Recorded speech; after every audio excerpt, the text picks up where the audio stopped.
Hello everyone, I am your educator Jashan. I welcome you to Arpita Sharma classes. This lecture will be on NCERT class 11th Constitution at Work, chapter 9 Constitution as a Living Document. Student, you can subscribe to Arpita Sharma classes for daily The Hindu news analysis, important international organizations, daily MCQs, strategy classes for UPSC CSE, polity classes and much more. You can also subscribe to our Telegram channel, which is Simplifying UPSC with Ease, for PDFs, notifications and class notes, etc. Arpita ma'am takes live classes on Unacademy Plus. You can use code Sharma YT10 to get 10% discount there. Now let's come to the topic for today, which is Constitution as a living document. Students, the Constitution of India was adopted on 26th November 1949 and formally implemented on 26th January 1950. तो इसको क्या है, इसको around 70 years हो चुके हैं, लेकिन इन 70 years में क्या है, 70 ईयर्स से ही हमारा कॉन्स्टिट्यूशन अच्छे से फंक्शन कर रहा है and it has provided a basic framework within which government of our country operates. ठीक है, मैं इसलिए इसके ईयर्स देख रही हूँ क्योंकि बहुत सारे कंट्रीज ऐसे हैं जिसमें क्या है, कॉन्स्टिट्यूशंस बार बार होते रहे हैं और उनके कॉन्स्टिट्यूशन सर्वाइव नहीं कर पाए। जैसे हम देखें तो जो सोवियत यूनियन था उसकी डिसइंटीग्रेशन हुई 1991 में, लेकिन 1991 से पहले सोवियत यूनियन का कॉन्स्टिट्यूशन 4 बार बना था। ठीक है, 4 टाइम्स कॉन्स्टिट्यूशन चेंज हुआ था और जब डिसइंटीग्रेशन के बाद रशिया एज अ कंट्री बना, उसने अपना कॉन्स्टिट्यूशन अलग से बनाया। ठीक है, तो लेकिन हमारे केस में क्या है कि हमारा जो कॉन्स्टिट्यूशन एक बार बना था वो ही टाइम के चेंज होने के बाद, सिचुएशंस के चेंज होने पर भी वो एक अच्छा फ्रेमवर्क प्रोवाइड कर रहा है हमारे कंट्री की गवर्नमेंट को, जिसके अकॉर्डिंग हमारी गवर्नमेंट ऑपरेट करती है। तो क्वेश्चन ये आता है कि ऐसा क्या स्पेशल फीचर है हमारे कॉन्स्टिट्यूशन में, कॉन्स्टिट्यूशन ऑफ इंडिया में, कि वो अभी भी विदाउट फेल बहुत अच्छे तरीके से चल रहा है। तो जो फर्स्ट फीचर है वो ये है कि our constitution itself accepts the necessities of modification according to changing needs of society. ठीक है स्टूडेंट्स, जैसे टाइम चेंज होता है, जैसे ये कॉन्स्टिट्यूशन बना था 1950 में, ठीक है, तो 1950 से लेकर आज 2020 तक बहुत से सोशल सिचुएशंस चेंज हुए होंगे, हमारे सर्कमस्टेंसेस चेंज हुए हैं, बहुत कुछ नया आया है। तो तब की बनाई हुई चीज अब लागू कैसे हो रही है, क्योंकि हमारा जो कॉन्स्टिट्यूशन है वो खुद इस चीज को एक्सेप्ट करता है कि मॉडिफिकेशन जो है वो बहुत जरूरी है according to changing needs of society. और उसने मॉडिफिकेशन को कैसे अपने अंदर लेकर आया है, मॉडिफिकेशन को इम्प्लीमेंट किया है उसने अमेंडमेंट के प्रोसीजर के थ्रू। ठीक है, कि ये हमारे कॉन्स्टिट्यूशन में ही अंडर आर्टिकल 368 लिखा गया है कि कॉन्स्टिट्यूशन को अमेंड किया जा सकता है according to the changing needs. ठीक है, फर्स्ट पॉइंट तो ये हो गया। दूसरा पॉइंट ये है कि हमारी कॉन्स्टिट्यूशन के जो प्रोविजंस है उनकी इंटरप्रिटेशन में ही इतनी फ्लेक्सिबिलिटी मिल जाती है कि बहुत सारे चेंजिंग सिचुएशंस पे, चेंजिंग टाइम्स की जो सिचुएशंस चेंज होती हैं तो उसमें ये अपने आप को फ्लेक्सिबिलिटी के साथ फिट इन कर लेता है। ठीक है, तो ये दो फैक्टर्स हैं, पहला है अमेंडमेंट का प्रोसीजर, दूसरा है फ्लेक्सिबिलिटी ऑफ इंटरप्रिटेशन। इन दोनों ने कॉन्स्टिट्यूशन ऑफ इंडिया को लिविंग डॉक्यूमेंट बनाया है rather than a closed static rule book. अब ये लिविंग डॉक्यूमेंट का क्या मतलब है स्टूडेंट्स? लिविंग बीइंग्स कैसे होते हैं, अपने आप को सिचुएशन के अकॉर्डिंग ढालते हैं, अपने आप को टाइम के अकॉर्डिंग, सिचुएशन के अकॉर्डिंग अडेप्ट करते हैं। वैसे ही हमारे कॉन्स्टिट्यूशन ऑफ इंडिया ने इन दो प्रोविजंस के अकॉर्डिंग अपने आप को टाइम्स में, नई सिचुएशंस पे ढाला है। इसलिए क्या है, हमारा जो डॉक्यूमेंट है वो टाइम के साथ चेंज हो रहा है और वो एक लिविंग डॉक्यूमेंट है, वो एक स्टैटिक रूल बुक नहीं है। स्टूडेंट्स, जो हमारे कॉन्स्टिट्यूशनल मेकर्स थे वो चाहते थे कि इंडियन कॉन्स्टिट्यूशन ऐसा हो कि जो फ्लेक्सिबिलिटी और रिजिडिटी का मिक्सचर हो। फ्लेक्सिबिलिटी मतलब ऐसा कॉन्स्टिट्यूशन, फ्लेक्सिबल कॉन्स्टिट्यूशन वो वाला कॉन्स्टिट्यूशन होगा जिसको बहुत ईजी तरीके से अमेंड किया जा सकता है। लेकिन इससे क्या खतरा आएगा, इससे ये प्रॉब्लम हमेशा रहेगी कि नई गवर्नमेंट अपने अकॉर्डिंग कॉन्स्टिट्यूशन को चेंज करती रहेगी और ऐसा हो सकता है कि बहुत सारी पावर एक ही हाथ में आ जाए या फिर कॉन्स्टिट्यूशन का बेसिक स्ट्रक्चर ही चेंज हो जाए। और रिजिड कॉन्स्टिट्यूशन कौन सा होता है? रिजिड कॉन्स्टिट्यूशन वो होता है जिसको अमेंड करना, जिसके प्रोविजंस को चेंज करना बहुत मुश्किल होता है। रिजिड कॉन्स्टिट्यूशंस में क्या प्रॉब्लम है कि वो टाइम के अकॉर्डिंग अपने आप को ढाल ही नहीं पाते, टाइम के अकॉर्डिंग उनकी प्रोविजन आप चेंज ही नहीं कर सकते क्योंकि वो बहुत रिजिड है। और इस केस में क्या है, फिर कॉन्स्टिट्यूशन का मतलब ही नहीं रह जाता, ठीक है, कि वो नए टाइम्स के साथ, नई सिचुएशंस के साथ इम्प्लीमेंट ही नहीं हो पाता। तो our constitution makers wanted our constitution to be amended when required, but it must also be protected from unnecessary changing. जब जरूरत हो तब amend भी किया जा सके, लेकिन unnecessary changing भी ना की जा सके, ऐसा कॉन्स्टिट्यूशन चाहते थे कॉन्स्टिट्यूशन मेकर्स।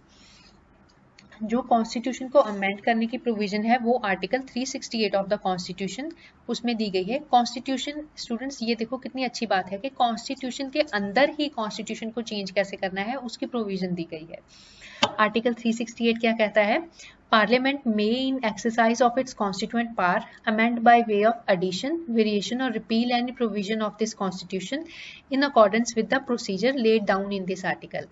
इसका क्या मतलब है कि पार्लियामेंट जो है उसके पास पावर है कॉन्स्टिट्यूशन को अमेंड करने की, और वो क्या कर सकती है? एडिशन के थ्रू या कुछ चेंजेस के थ्रू या रिपील के थ्रू कॉन्स्टिट्यूशन को अमेंड कर सकती है, और इसका प्रोसीजर जो है वो भी आर्टिकल 368 में दिया गया है, ठीक है। तो कॉन्स्टिट्यूशन को अमेंड करने की पावर किसके पास है? पार्लियामेंट के पास, ठीक है। हमारे कॉन्स्टिट्यूशन के मेकर्स को ये पता था कि ऐसा तो है नहीं कि कॉन्स्टिट्यूशन में कुछ मिस्टेक्स नहीं होंगी, कुछ मिस्टेक्स भी होंगी, कुछ ऐसी चीज़ें होंगी कि जो टाइम के चेंज होने के साथ इजीली चेंज की जा सके। तो उन प्रोविजंस को तो कॉन्स्टिट्यूशन मेकर्स ने इजीली अमेंडेबल पोर्शन में रखा, ठीक है। लेकिन कुछ चीज़ें ऐसी थी जैसे distribution of power between centre and states, जिनको वो चाहते थे कि इजीली अमेंड ना किया जा सके। ऐसा ना हो कि जो पार्लियामेंट है, ठीक है, वो इन प्रोविजंस को, डिवीजन ऑफ पावर्स को भी अमेंड करके सारी की सारी स्टेट्स की पावर भी अपने हाथ में ले ले। तो ये ऐसे कुछ सब्जेक्ट्स थे, इनको वो चाहते थे कि इजीली अमेंड ना किया जा सके, तो इनको दूसरे प्रोसीजर दिया है इनको। तो कॉन्स्टिट्यूशन को अमेंड कैसे किया जा सकता है? इसके 3 प्रोविजन है स्टूडेंट्स। पहला तो है कुछ ऐसे प्रोविजंस हैं जिनको अमेंड करने के लिए हमें आर्टिकल 368 की भी ज़रूरत नहीं है। इनको एक सिंपल पार्लियामेंट में जैसे लॉज पास होते हैं, ठीक है, उन वैसे पास करके ऑर्डिनरी लॉ की तरह ये अमेंडमेंट की जा सकती है, ठीक है। कौन कौन से ऐसे सब्जेक्ट्स होंगे जिनको हम ऑर्डिनरी लॉ की तरह पास कर सकते हैं, अमेंडमेंट कर सकते हैं, उनके अपने अलग से आर्टिकल्स मेंशन्ड हैं कॉन्स्टिट्यूशन में, ठीक है। ये तो हो गया जो अमेंडमेंट जो सिंपल लॉ के तरीके से पास हो जाती है। जो दूसरा पोर्शन है वो आता है आर्टिकल 368। आर्टिकल 368 को भी आगे 2 तरह के अमेंडमेंट्स में डिवाइड किया गया है, ठीक है।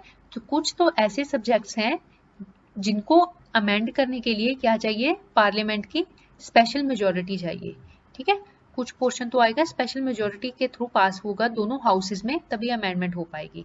लेकिन कुछ ऐसे सब्जेक्ट्स भी हैं जिनको अमेंड करने के लिए स्पेशल मेजोरिटी के साथ साथ जो जितनी भी इंडियन यूनियन में स्टेट्स हैं उनमें से आधी स्टेट्स को रेटिफाई करना पड़ेगा, ठीक है। तो ये क्या है? ये अमेंडमेंट का मोस्ट डिफिकल्ट प्रोसीजर है। तो हमने क्या देखा? 3 तरीके हैं कॉन्स्टिट्यूशन को अमेंड करने के लिए। सबसे पहले तो कुछ ऐसी अमेंडमेंट्स हैं जिनको सिंपल पार्लियामेंट लॉ पास करेगी और अमेंडमेंट हो जाएगी, ठीक है। ये आर्टिकल 368 के अंदर नहीं आते। बाकी के जो 2 हैं वो आर्टिकल 368 के अंदर आ रहे हैं। पहले कुछ सब्जेक्ट्स ऐसे हैं जिनके लिए स्पेशल मेजोरिटी चाहिए बोथ हाउसेज ऑफ पार्लियामेंट में, ठीक है। बाकी कुछ सब्जेक्ट्स ऐसे हैं जिनमें स्पेशल मेजोरिटी तो चाहिए ही, साथ में हाफ ऑफ द स्टेट्स का रेटिफिकेशन चाहिए। तो हम देखते हैं पार्ट ए जो था amendment by simple laws in parliament. There are many articles which can be amended by simple law of parliament, ठीक है। कोई no special procedure is required. तो ये क्या है? ये है फ्लेक्सिबिलिटी इन इम्प्लीमेंटेशन, ठीक है। These articles, as we have discussed, can be modified without any recourse to Article 368 of the Constitution. In articles को मॉडिफाई करने के लिए आर्टिकल 368 की, जो कि अमेंडमेंट के साथ डील करता है, उसकी भी ज़रूरत नहीं है। तो फॉर एग्जांपल अगर हम आर्टिकल 2 ऑफ द पार्लियामेंट देखें, वो क्या बोलता है? Parliament may by law admit into union new states. अच्छा, ये क्या है? हमने लास्ट लेक्चर में किया था कि नई स्टेट्स बनाना, उनकी बाउंड्रीज चेंज करना, उनके नाम चेंज करना, ये सारा का सारा कुछ पार्लियामेंट के हाथ में होता है। तो आर्टिकल 2 जैसे क्या कहता है कि पार्लियामेंट के पास ये पावर है कि वो इंडियन यूनियन में कोई नई स्टेट एडमिट कर सकती है, ठीक है। जैसे फॉर एग्जांपल ये अगर हम 1975 की बात करें स्टूडेंट्स, आपको पता होगा कि जो सिक्किम स्टेट है इंडिया की वो 1975 में इंडियन यूनियन में ऐड हुई है, ठीक है। तो तब क्या हुआ था, तब सिक्किम में रेफरेंडम हुआ था, तो उन्होंने डिसाइड किया था इंडियन यूनियन में आने के लिए, ठीक है। तो अगर हम 1975 में की बात करें तो क्या होगा कि उस टाइम एक नई स्टेट, सिक्किम नाम की नई स्टेट इंडियन यूनियन में ऐड हो रही है, ठीक है। तो ये आर्टिकल 2 के अंदर आता है। देखो हमारे कॉन्स्टिट्यूशन में तो मेंशन्ड है हमारी कितनी स्टेट्स हैं, कितनी यूनियन टेरिटरीज हैं, उनके एरियाज बाउंड्रीज कौन कौन सी हैं। अगर नई स्टेट हम कॉन्स्टिट्यूशन में ऐड करते हैं, कुछ ऐड कर रहे हैं मतलब क्या, कॉन्स्टिट्यूशन में अमेंडमेंट कर रहे हैं ना। लेकिन इस केस में क्या होगा, इस केस में जो है सिर्फ एक सिंपल मेजोरिटी से पार्लियामेंट में लॉ पास हो जाएगा, ठीक है। सिंपल लॉ पास होगा, कोई स्पेशल मेजोरिटी नहीं चाहिए। दूसरा है आर्टिकल 3 भी है, इसमें भी ये प्रोविजन ही दी गई है कि अगर किसी स्टेट का एरिया इंक्रीज करना है, एरिया डिक्रीज करना है, नई स्टेट बनानी है, जैसे अभी तेलंगाना बनी है आंध्र प्रदेश से, या नेम चेंज करना है, तो इन सब के लिए भी कॉन्स्टिट्यूशन में तो चेंज करना ही पड़ेगा, ठीक है। तो ये भी सब कैसा हो जाएगा, सिंपल लॉ से ही हो जाएगा, ठीक है, स्पेशल मेजोरिटी की जरूरत नहीं है। तो these are the examples of articles which can be amended without special majority। आगे हम देखते हैं कि 368 आर्टिकल 368 के अंदर कौन सी अमेंडमेंट आती है। जो हमने पहले देखा इन पार्ट्स के बिना बाकी के जो कॉन्स्टिट्यूशन के पार्ट्स हैं वो सारे के सारे आर्टिकल 368 के थ्रू अमेंड होंगे, ठीक है। आगे 368 के थ्रू अमेंड करने के लिए आगे फर्दर 2 मेथड्स हैं। पहला तो है कि कुछ आर्टिकल्स, मोस्टली सारे आर्टिकल्स ऐसे हैं कि जिनको special majority of both houses of parliament, दोनों हाउस ऑफ पार्लियामेंट कौन से हैं, 2 house of parliament, Lok Sabha plus Rajya Sabha, दोनों में स्पेशल मेजोरिटी के थ्रू अगर बिल पास हो गया तो ये अमेंडमेंट हो जाएगी। और दूसरा मेथड ये है कि कुछ ऐसे प्रोविजंस हैं जो कि बहुत इंपॉर्टेंट हैं, उनके लिए special majority of both houses तो चाहिए ही, साथ के साथ ratification of half of the states भी चाहिए, ठीक है। अमेंडमेंट प्रोसीजर का एक बहुत इंपॉर्टेंट पॉइंट ये है कि जब दोनों हाउसेज में बिल पास हो जाता है तो हमें पता है वो प्रेसिडेंट के पास जाता है असेंट के लिए, लेकिन जो अमेंडमेंट बिल्स होते हैं प्रेसिडेंट उनको वापस नहीं भेज सकते for reconsideration, he can not send it back for reconsideration, ठीक है। तो इससे हमें क्या पता चलता है कि प्रेसिडेंट बिल भी वापस नहीं भेज सकते, और सारे अमेंडमेंट का राइट किसको दिया गया है, पार्लियामेंट को। पार्लियामेंट में कौन जाता है, हमारे इलेक्टेड रिप्रेजेंटेटिव्स जाते हैं, जिनको हम इलेक्ट करके भेजते हैं। तो इससे हमें ये पता चलता है कि elected representatives are given more power in the field of amendment, ठीक है।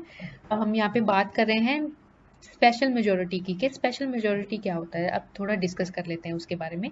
स्पेशल मेजोरिटी क्या कहता है, 2/3 majority of present and voting plus majority of total membership of house, कि जितने लोग वहां पर प्रेजेंट है और वोट कर रहे हैं उनकी 2/3 मेजोरिटी तो हो ही, साथ में उस हाउस की जितनी टोटल मेंबरशिप है उसका भी मेजोरिटी होना चाहिए, उसका भी 50% से ज्यादा होना चाहिए। जैसे फॉर एग्जांपल लोकसभा में कितने मेंबर्स हैं, 545, ठीक है। तो अगर हम ये वाली कंडीशन को देखें, पहले इस कंडीशन को देखें, तो किसी भी अमेंडमेंट को पास करने के लिए 545/2 को राउंड फिगर में करते हैं तो 273 आता है, तो एटलीस्ट 273 वोट्स तो चाहिए ही चाहिए, ठीक है। उसके बाद लेट अस सपोज, अब दूसरी जो प्रोविजन है वो ये क्या है, 2/3 majority of present and voting.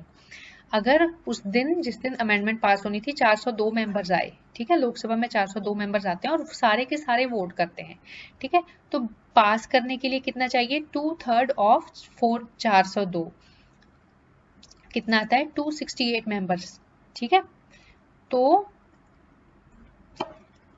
अगर उस दिन 268 मेंबर्स आते हैं और फेवर में वोट भी करते हैं तो क्या है, लेकिन हमने जो पहले वाली कंडीशन देखी उसके अकॉर्डिंग क्या था, 273 वोट्स चाहिए तभी अमेंडमेंट बिल पास होगा।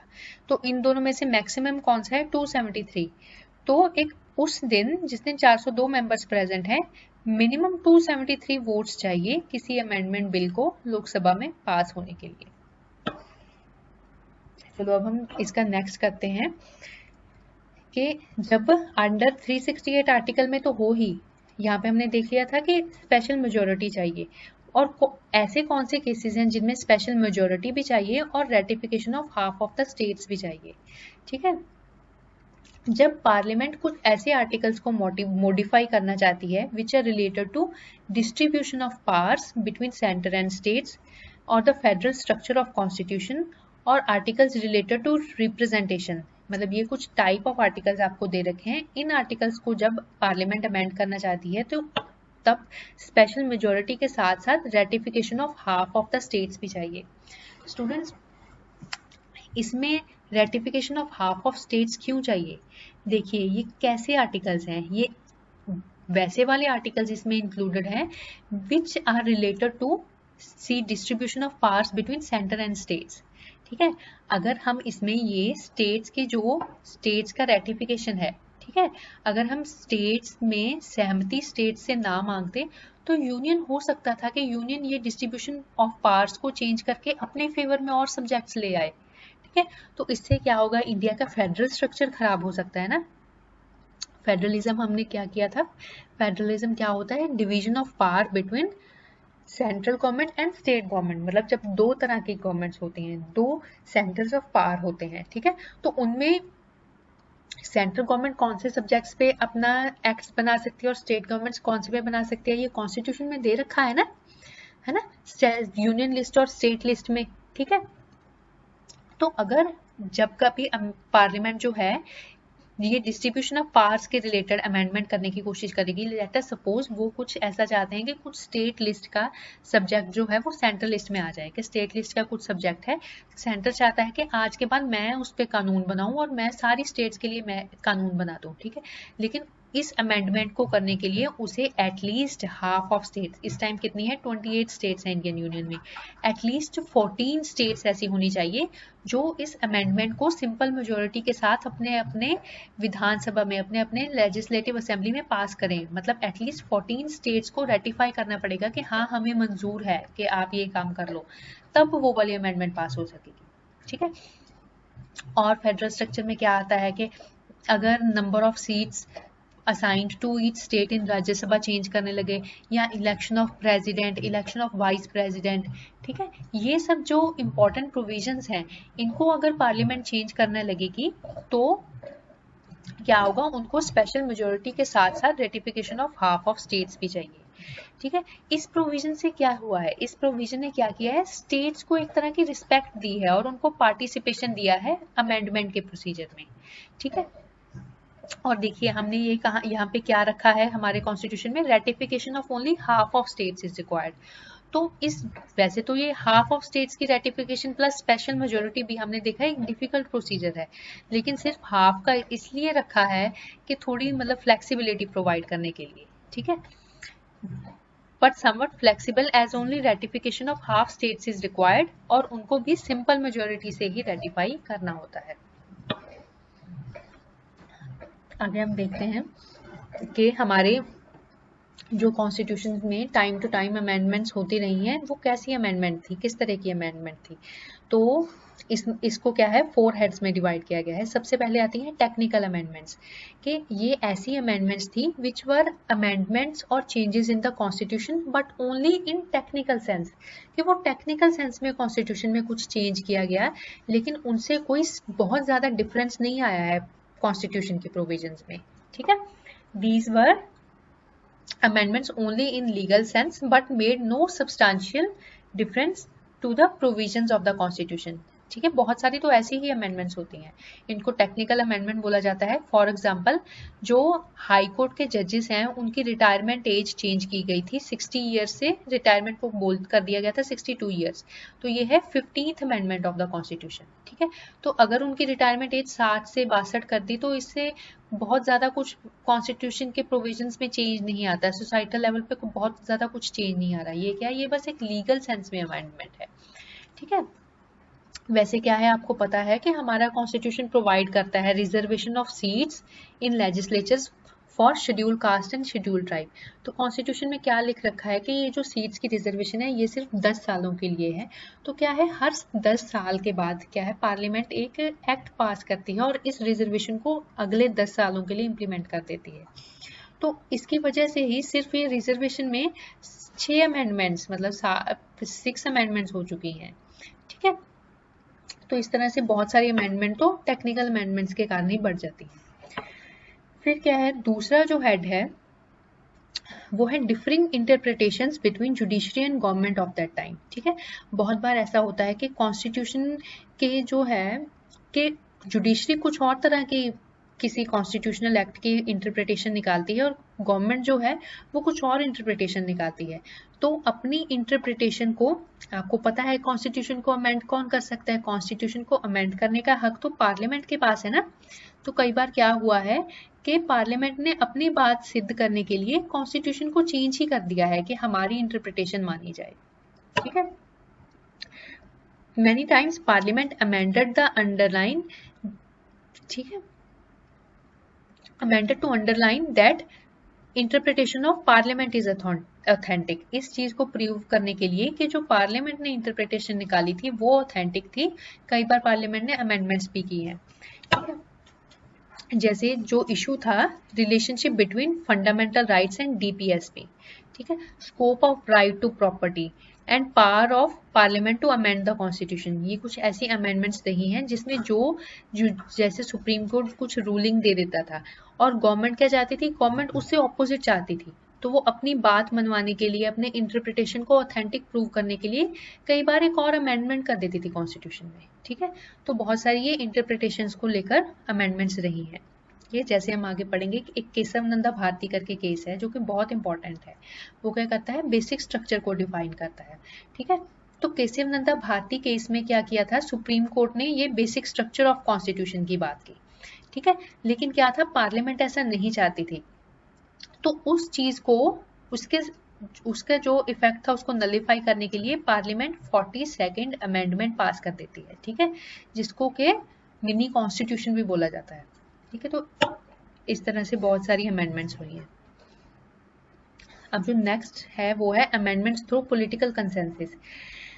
बहुत बार ऐसा भी होता था कि जो कंडीशंस ऑफ सोसाइटी चेंज हो चुकी होती थी और उनको रिफ्लेक्ट करने के लिए सभी पॉलिटिकल पार्टीज आपस में कंसेंसस करके भी कुछ अमेंडमेंट्स लेकर आती थी। उनको हम बोलते हैं amendments through political consensus. Some changes had to be made to reflect the prevailing political philosophy and conditions of society. Prevailing conditions को रिफ्लेक्ट करने के लिए जो अमेंडमेंट्स की गई हैं वो इसके अंडर आती हैं। जैसे क्या है, एंटी डिफेक्शन अमेंडमेंट, वो कौन सी थी, 52nd अमेंडमेंट है, 91st अमेंडमेंट। फिर क्या था, 1989 में जो हमारी वोटिंग एज है उसको 21 से कम करके 18 ईयर्स किया गया था, ये थी 61st amendment to the constitution.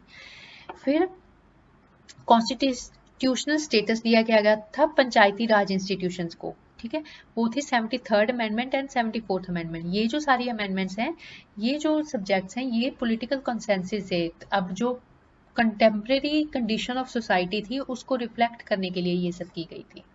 ठीक है, कुछ बहुत सारी अमेंडमेंट्स को कॉन्ट्रोवर्शियल अमेंडमेंट्स भी बोला जाता है। जैसे फॉर एग्जांपल 1970 और 80 के बीच में बहुत सी ऐसी अमेंडमेंट्स की गई, जैसे 38th amendment, 39th amendment, 42nd amendment. ये क्या था, इस टाइम पे इंडिया में इंटरनल इमरजेंसी लगी हुई थी। ठीक है, तो इमरजेंसी के चलते पार्लियामेंट ने क्या किया, ऑपोजिशन के जो लीडर्स थे वो मोस्टली सारे जेल्ड थे। ठीक है, तो कॉन्स्टिट्यूशन के बहुत क्रूशियल पार्ट्स को चेंज करने की कोशिश की गई, इसीलिए इन सब अमेंडमेंट्स को कंट्रोवर्शियल अमेंडमेंट बोला जाता है। पर्टिकुलरली स्टूडेंट्स, जो 42nd अमेंडमेंट है ना, उसने क्या किया, उसने कॉन्स्टिट्यूशन के बहुत सारे वाइड रेंजिंग अमेंडमेंट्स की, बहुत पार्ट्स को चेंज करने की कोशिश की। ठीक है, तो अभी जैसे हमने डिस्कस किया था कि केशव नंदा भारती केस में supreme court basic structure of constitution की बात करता है। ठीक है, तो ये अमेंडमेंट क्या चाहती थी कि इस रूलिंग को भी ओवरराइड कर दिया जाए। फिर क्या क्या उन्होंने लोकसभा का जो टाइम था उसको 5 साल से 6 साल तक कर दिया। फिर फंडामेंटल ड्यूटीज भी इसी अमेंडमेंट के थ्रू ऐड की गई थी। ठीक है, तो ये एक तरह से क्या था, पूरी तरह से कॉन्स्टिट्यूशन की रीराइटिंग का ही था। ठीक है, तो लेकिन क्या था, उसके बाद 1977 में कांग्रेस पार्टी के थ्रू ये 42nd अमेंडमेंट लेकर आई गई थी। 1977 में ये वाली फिर कांग्रेस पार्टी डिफीट कर जाती है इलेक्शंस में, और फिर जो नई गवर्नमेंट आती है वो 43rd अमेंडमेंट और 44th अमेंडमेंट लेकर आती है, और इन अमेंडमेंट्स में जो बहुत सारी चेंजेस कर दी गई थी कॉन्स्टिट्यूशन में, उनका बैलेंस रिस्टोर किया जाता है, बहुत सी अमेंडमेंट्स को कैंसिल किया जाता है। ठीक है, आगे हम टॉपिक करते हैं basic structure and evolution of the constitution. ठीक है, जो बेसिक स्ट्रक्चर की थ्योरी है स्टूडेंट्स, ये केशव नंदा भारती केस में सामने आई। तो इसमें क्या था, 1973 में हुआ था ये केशव नंदा भारती केस। 1973 से लेकर अब तक जितनी बार भी कॉन्स्टिट्यूशन की इसको हम इंटरप्रिटेशन की जाती है, तो उसमें इस बेसिक स्ट्रक्चर की थ्योरी को एक्सेप्ट किया जाता है। ठीक है, बेसिक स्ट्रक्चर क्या था, मतलब बेसिकली ये सुप्रीम कोर्ट ने ये बोला था कि जब भी पार्लियामेंट जो है वो कॉन्स्टिट्यूशन को अमेंड करने लगे, तो ये तो हमने शुरू से पढ़ रखा है कि पार्लियामेंट के पास कॉन्स्टिट्यूशन को अमेंड करने का अधिकार है, लेकिन सुप्रीम कोर्ट ने ये कहा कि पार्लियामेंट कर तो किसी भी पार्ट, कॉन्स्टिट्यूशन के किसी भी पार्ट को अमेंड कर सकती है, लेकिन वो जो अमेंडमेंट है वो कॉन्स्टिट्यूशन के बेसिक स्ट्रक्चर को चेंज ना करे। ठीक है, कि आप जो मर्जी चेंजेस करो कॉन्स्टिट्यूशन में, लेकिन जो हमारा कॉन्स्टिट्यूशन है उसका बेसिक स्ट्रक्चर नहीं चेंज होना चाहिए। जैसे फॉर एग्जांपल हमारी क्या है, इंडिया क्या है, डेमोक्रेटिक कंट्री है, और हमारे देश में क्या है, 18 साल से ऊपर हर बंदे के पास मतदान देने का, वोटिंग का अधिकार है। अब पार्लियामेंट कुछ ऐसी चेंज ना कर दे कि जिससे कि हमारी जो पॉलिटी है उसका स्ट्रक्चर ही चेंज हो जाए, डेमोक्रेसी से हम ऑटोक्रेसी बन जाए। ठीक है, तो ये कहता है बेसिक स्ट्रक्चर कि कुछ मर्जी अमेंडमेंट करो कॉन्स्टिट्यूशन में, लेकिन बेसिक स्ट्रक्चर चेंज नहीं होना चाहिए। ठीक है, तो ये जो बेसिक स्ट्रक्चर की थ्योरी है, इससे क्या हुआ है, it has set limit to the amending power of the parliament as no amendment can violate the basic structure of the constitution. ठीक है, पहले तो जो पार्लियामेंट की अमेंडिंग पावर थी उसमें एक तरह से लिमिट सेट कर दी गई है कि आपने अमेंडमेंट करनी है किसी भी पार्ट में करो, लेकिन बेसिक स्ट्रक्चर चेंज नहीं होना चाहिए। ठीक है स्टूडेंट, उस टाइम में क्या था, उस टाइम में ये था कि बहुत बार ऐसे बार बार कंट्रोवर्सी उठती थी कि जो पार्लियामेंट है वो जैसे फंडामेंटल राइट्स को चेंज कर सकती है कि नहीं, प्रीएम्बल में कुछ चेंज कर सकती है कि नहीं। तो ये वाली प्रॉब्लम ही सॉल्व कर दी गई कि आप किसी भी पार्ट में तो चेंज कर सकते हैं, लेकिन बेसिक स्ट्रक्चर नहीं चेंज होना चाहिए। ठीक है, कि आप जैसे फंडामेंटल राइट्स में कुछ ऐड कर सकते हैं, कुछ मॉडिफिकेशंस कर सकते हैं, लेकिन ऐसा ना हो कि कहीं पार्लियामेंट अमेंडमेंट करके इंडियन सिटीजन्स के फंडामेंटल राइट्स ही खत्म कर दे। पहला क्या फीचर है, it has set limit to the amending power of the parliament. दूसरा क्या है, इससे ये पता चला कि parliament can amend any part, कि इस लिमिट के अंदर, ये बेसिक स्ट्रक्चर की जो लिमिट है इसके अंदर अंदर पार्लियामेंट कोई भी पार्ट को अमेंड कर सकती है। और तीसरा क्या था, अब बेसिक स्ट्रक्चर में क्या आता है, या तो आप डिफाइन करो ना बेसिक स्ट्रक्चर में ये आता है और आपने ये नहीं चेंज करना, बाकी कुछ भी चेंज कर सकते हैं। ये जो था, ये जो हक था, ठीक है, the final say to determine what constitutes the basic structure, कि बेसिक स्ट्रक्चर क्या है कौन बताएगा, ये जो राइट था ये जुडिशरी ने अपने पास रखा। ठीक है, judiciary has the final say as to what constitutes the basic structure and if any amendment violates the basic structure. ठीक है, तो तीन चीजें आती हैं। पहले तो इसने लिमिट सेट कर दी कि पार्लियामेंट अमेंडमेंट कुछ भी कर सकती है, लेकिन बेसिक स्ट्रक्चर चेंज नहीं होना चाहिए। दूसरा, इससे क्या चीज निकल के सामने आती है कि पार्लियामेंट कोई भी पार्ट अमेंड कर सकती है अपनी लिमिट के बीच। तीसरा क्या है, कौन बताएगा कि बेसिक स्ट्रक्चर ऑफ कॉन्स्टिट्यूशन क्या है, जुडिशरी का फाइनल से होगा। जुडिशरी की इंटरप्रिटेशन इसमें फाइनल मानी जाएगी कि बेसिक कोई भी चीज बेसिक स्ट्रक्चर में आती है कि नहीं आती है। ठीक है, अब देखो स्टूडेंट्स, ये जो बेसिक स्ट्रक्चर का डॉक्ट्रिन है ये बहुत इंपॉर्टेंट डॉक्ट्रिन बन चुका है, अभी तक ये माना जाता है। ठीक है, 1973 से लेकर, लेकिन इसके बारे में कॉन्स्टिट्यूशन में कुछ भी मेंशन नहीं किया गया, कॉन्स्टिट्यूशन में कहीं भी बेसिक स्ट्रक्चर का नाम नहीं आता है। तो जो ये बेसिक स्ट्रक्चर की डॉक्ट्रिन है ये कैसे आई है, ये जुडिशियल इंटरप्रिटेशन के थ्रू आई है, कि जुडिशरी ने ये इंटरप्रेट किया है कि हाँ, कि हमारा कॉन्स्टिट्यूशन ये चाहता है कि चेंजेस तो हो जाए लेकिन बेसिक स्ट्रक्चर चेंज ना हो। ठीक है, तो देखो जुडिशरी की इंटरप्रिटेशन से ये इतनी बड़ी बात सामने आई है। और क्या हुआ है कि with the course of time जो पार्लियामेंट है, जो एग्जीक्यूटिव है, वो सभी इस बात को फॉलो भी करते हैं। तो एक तरीके से क्या हुआ है, जुडिशरी ने देखो कॉन्स्टिट्यूशन को अमेंड कर दिया है, पार ना होते हुए भी अपनी इंटरप्रिटेशन के थ्रू ही कॉन्स्टिट्यूशन को अमेंड कर दिया है। ठीक है, तो अब स्टूडेंट्स जैसे बेसिक स्ट्रक्चर ने ये बताया है ना कि कौन से पार्ट हम अमेंड कर सकते हैं और कौन से नहीं कर सकते, तो एक तरीके से it has further consolidated the balance between rigidity and flexibility. ठीक है, और ये एनसीईआरटी में दिया गया है कि और भी बहुत से ऐसे एग्जांपल्स हैं जिसमें ये, हमें बेसिक स्ट्रक्चर का तो पता ही है, और भी बहुत से एग्जांपल हैं जिसमें जुडिशियल इंटरप्रिटेशन ने क्या किया है, कॉन्स्टिट्यूशन की अंडरस्टैंडिंग को चेंज किया है। ठीक है, जैसे कि जुडिशरी ने ये चीज बोली थी, सुप्रीम कोर्ट ने ये ऑर्डर दिया था कि जो भी रिजर्वेशंस होती हैं जॉब्स में या एजुकेशनल इंस्टीट्यूशंस में, वो 50% से ज़्यादा नहीं होनी चाहिए। ठीक है, अगर कोई स्टेट चाहती है तो वो ओबीसीज को रिजर्वेशन दे सकती है, लेकिन ओबीसीज के रिजर्वेशन के केस में भी जो क्रीमी लेयर का कॉन्सेप्ट है कि क्रीमी लेयर के ओबीसी स्टूडेंट्स को उसके बेनिफिट नहीं मिलेंगे, ये सब जुडिशियल इंटरप्रिटेशन की वजह से आया है। ठीक है, और भी जैसे हमने अभी देखा कि राइट टू प्राइवेसी को उन्होंने राइट टू फंडामेंटल राइट्स में ऐड किया। ठीक है, वो भी एक तरह से इंटरप्रिटेशन ऑफ कॉन्स्टिट्यूशन है। नहीं, इस तरह से क्या हुआ है कि rulings of the court has contributed to evolution of the constitution. So supreme court की रूलिंग्स ने अपनी इंटरप्रिटेशन के थ्रू कॉन्स्टिट्यूशन की एवोल्यूशन में बहुत सारा एडिशन की है कि टाइम के साथ कॉन्स्टिट्यूशन कैसे चेंज करेगा, नई सिचुएशंस के साथ, नए टाइम के साथ, उसमें जो जुडिशियल रूलिंग्स है उनकी इंटरप्रिटेशन के थ्रू बहुत अच्छी एडिशन हुई है।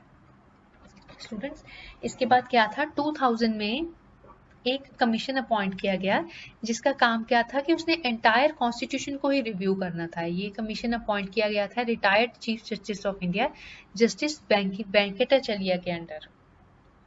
ठीक है, लेकिन इसका क्या काम था, पूरे कॉन्स्टिट्यूशन को रिव्यू करना।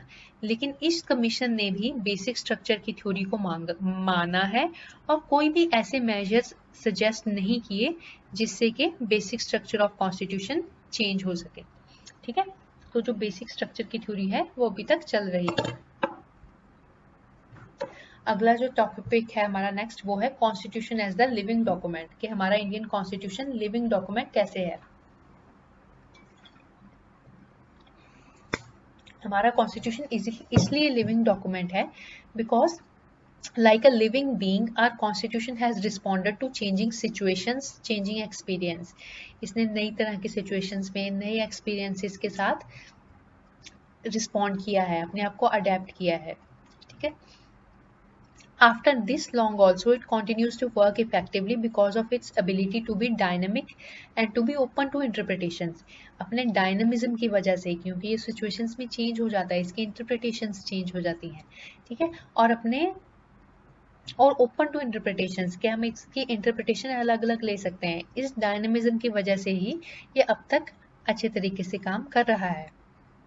ठीक है, अब हमारे सामने ये क्वेश्चन आता है कि has the constitution been able to protect itself and democracy, कि क्या कॉन्स्टिट्यूशन अपने आप को और इंडियन डेमोक्रेसी को सेव कर पाया है।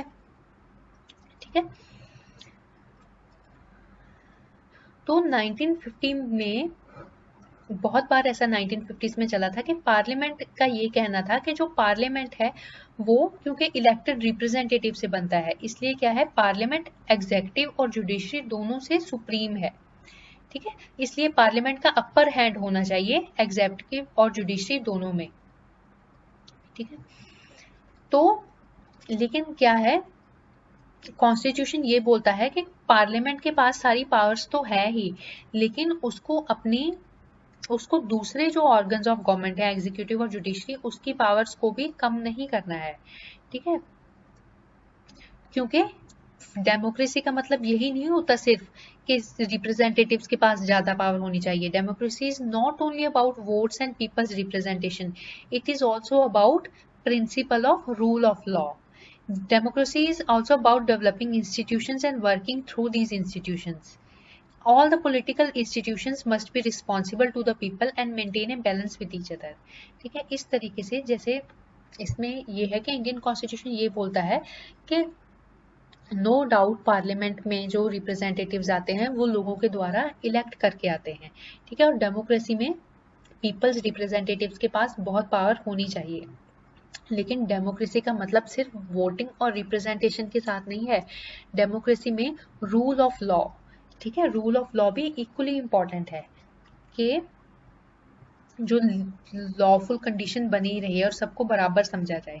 तो इसलिए बहुत ज़रूरी है कि पार्लियामेंट जो है वो बाकी अपनी लिमिट्स को समझे और बाकी इंस्टीट्यूशंस के साथ अपना बैलेंस बनाकर चले। ये एक एग्जाम्पल है कि किस तरह से डेमोक्रेसी को प्रोटेक्ट किया है हमारे कॉन्स्टिट्यूशन ने।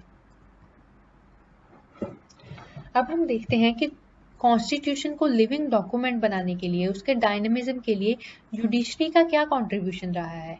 ठीक है, कि जुडिशरी को फाइनल इंटरप्रेटर ऑफ कॉन्स्टिट्यूशन माना जाता है। Supreme court is the final interpreter of constitution. तो जुडिशरी का क्या, ये हमारे कॉन्स्टिट्यूशन की हेल्थ के लिए जुडिशरी का क्या कंट्रीब्यूशन रहा है। ठीक है, तो बहुत बार ऐसा था कि पार्लियामेंट का ये कहना था कि उनके पास पावर है कि वो कानून बना सकें, उनको कानून बनाने हैं कि वो जो गरीब लोग हैं, देश के नीडी हैं, बैकवर्ड लोग हैं, उनकी कंडीशंस को इम्प्रूव कर सके। लेकिन जुडिशरी का ये कहना था कि आप ये सारे काम करो, लेकिन all these must be done with in the framework provided by constitution. ठीक है, कि सारे काम जितने लॉज पास होने हैं वो सारे होने चाहिए, लेकिन कॉन्स्टिट्यूशनल फ्रेमवर्क के अंदर अंदर, फ्रेमवर्क से बाहर नहीं हम जा सकते। क्योंकि once a law is bypassed, कि एक बार अगर कॉन्स्टिट्यूशनल फ्रेमवर्क से हम बाहर चले गए तो ये क्या होगा, आर्बिट्रेरी यूज ऑफ पावर का एक तरह से बहाना बन जाएगा। कॉन्स्टिट्यूशन क्या करता है स्टूडेंट्स, तीनों ऑर्गन्स ऑफ गवर्नमेंट जो हैं, एग्जीक्यूटिव, पार्लियामेंट, जुडिशरी, इन पे लिमिट सेट करता है। ठीक है, जो पार्लियामेंट है वो अपने लिमिट्स को थोड़ा क्रॉस करना चाहते थे। उनका कहना था कि लोगों के वेलफेयर के लिए हमको लॉज बनाने हैं, लेकिन जुडिशरी ने ये इंसिस्ट किया कि आप सारे लॉज बना सकते हैं, लेकिन कॉन्स्टिट्यूशनल फ्रेमवर्क के अंदर अंदर, क्योंकि अगर एक बार वो जो फ्रेमवर्क बाईपास हो गया तो ये आर्बिट्रेरी यूज ऑफ पावर का एक बहाना बन जाएगा। ठीक है, फिर पार्लियामेंट के पास बहुत ज्यादा पावर आ जाएगी। And in democracy, checks on arbitrary use of power is also important along with pro-people measures। और डेमोक्रेसी में प्रो पीपल मतलब वेलफेयर मेजर्स तो चाहिए ही चाहिए, इसके साथ ही डेमोक्रेसी में checks on arbitrary use of power भी उतना ही इम्पोर्टेंट है, कि कोई भी एक ऑर्गन ऑफ गवर्नमेंट के पास बहुत ज्यादा पावर ना आ जाए, ये भी उतना ही इम्पोर्टेंट है। इसलिए कॉन्स्टिट्यूशनल फ्रेमवर्क को बाईपास नहीं करना है। इसके साथ ही जैसे अभी हमने देखा केशव नंदा भारती केस, जिसमें सुप्रीम कोर्ट ने बेसिक स्ट्रक्चर ऑफ कॉन्स्टिट्यूशन की बात की थी। इस रूलिंग में judiciary has turn to spirit of the constitution rather than its letter. Letter क्या होता है स्टूडेंट्स, लेटर होता है कि जो सीधा सीधा लिखा हो। स्पिरिट होता है कि जो लिखा है उसके पीछे मतलब क्या है। ठीक है, जैसे हम बोलते हैं ना, रीडिंग बिटवीन द लाइन्स। तो इस रूलिंग में हमने अभी देखा कि बेसिक स्ट्रक्चर की कहीं बात नहीं की गई कॉन्स्टिट्यूशन में, लेकिन अगर हम कॉन्स्टिट्यूशन में जो लिखा गया है उसके मतलब को, उसके इंटेंट को जानने की कोशिश करें तो हमारे ये सामने आएगा कि कॉन्स्टिट्यूशन भी यही चाहता है कि जो बेसिक स्ट्रक्चर है, जो फंडामेंटल राइट्स हैं या डेमोक्रेसी है, वो चेंज नहीं होनी चाहिए किसी भी अमेंडमेंट के साथ। ठीक है, तो केशव नंदा भारती केस में भी जुडिशरी ने स्पिरिट ऑफ कॉन्स्टिट्यूशन को इंटरप्रेट करते हुए अपना कंट्रीब्यूशन दिया है। Court has said that while reading the constitution we must respect the intent behind the document, कि जब कॉन्स्टिट्यूशन को पढ़ना है सिर्फ लाइंस नहीं पढ़नी, उस डॉक्यूमेंट के पीछे इंटेंट क्या है, उनका मतलब क्या है, वो भी देखना है। आगे हम देखते हैं कि ये कॉन्स्टिट्यूशन के लिविंग डॉक्यूमेंट होने के पीछे और पॉलिटिकल लीडरशिप का क्या हाथ है। ठीक है स्टूडेंट्स, पहले तो ये था कि ये पार्लियामेंट, एग्जेक्टिव और जुडिशरी में टसल्स चलती रहती थी। जैसे हमने देखा कि केशव नंदा भारती केस के बाद भी 42nd अमेंडमेंट में गवर्नमेंट ये चाहती थी कि इस जो रूलिंग है उसको ओवर रूल कर दिया जाए। ठीक है, बट धीरे धीरे क्या हुआ, parliament and executive also realised that a balanced and long term view was necessary, कि balanced view, long term view बहुत जरूरी है। ठीक है, so initially through 42nd amendment they try to assert parliamentary supremacy, कि हम अमेंडमेंट ही कर देंगे तो फिर आपकी रूलिंग का कोई मतलब नहीं रह जाएगा। लेकिन जुडिशरी ने भी अपना पॉइंट स्ट्रॉन्ग रखा and it reiterated its point in another case which is Minerva Mills case. उसमें भी जुडिशरी ने वही बात की कि आप बेसिक स्ट्रक्चर नहीं चेंज कर सकते हो अमेंडमेंट्स के थ्रू। ठीक है, उसके बाद से ये क्या है, जो हमारी पॉलिटिकल लीडरशिप है, जो पार्लियामेंट है या जो एग्जीक्यूटिव है, गवर्नमेंट है, उसने भी इस बेसिक स्ट्रक्चर के जो डॉक्ट्रिन है उसकी इम्पोर्टेंस को समझा है। ठीक है, और अपनी कॉन्स्टिट्यूशनल इंटरप्रिटेशन में इसको लेकर आए हैं। मतलब उन्होंने भी ये इस चीज को मान लिया है कि अमेंडमेंट्स तो हम कर सकते हैं, लेकिन हम भी बेसिक स्ट्रक्चर जो कॉन्स्टिट्यूशन का है उसको चेंज नहीं करेंगे। ठीक है, political parties, leaders, governments, parliament all have accepted the idea of inviolable basic structure of the constitution। ठीक है, तो इस तरीके से अमेंडमेंट्स तो चलती रहेंगी लेकिन बेसिक स्ट्रक्चर चेंज नहीं होना है। ठीक है, अमेंडमेंट्स के थ्रू और अलग अलग इंटरप्रिटेशंस के थ्रू क्या है, हमारा जो कॉन्स्टिट्यूशन है वो चेंज होता रहता है नई सिचुएशंस के लिए, नए टाइम्स के लिए। क्योंकि वो चेंज होता रहता है इसलिए क्या है, वो एक लिविंग डॉक्यूमेंट है, एक स्टैटिक रूल बुक नहीं है। ठीक है, तो इस वजह से ही क्या है, जो हमारा कॉन्स्टिट्यूशन है it is based on noble vision of framers. और वो क्या है, it has remained an object of respect and authority. अपनी इस डायनेमिज्म की वजह से ही वो आज तक हमारे रिस्पेक्ट और अथॉरिटी का पात्र है। और जो बेसिक वैल्यूज थे जिनको सामने रखते हुए कॉन्स्टिट्यूशनल फ्रेमवर्क ने कॉन्स्टिट्यूशन फ्रेम किया था, वो बेसिक वैल्यूज हमारे कॉन्स्टिट्यूशन की इंटैक्ट रही हैं। This was all for today, students. Thank you so much.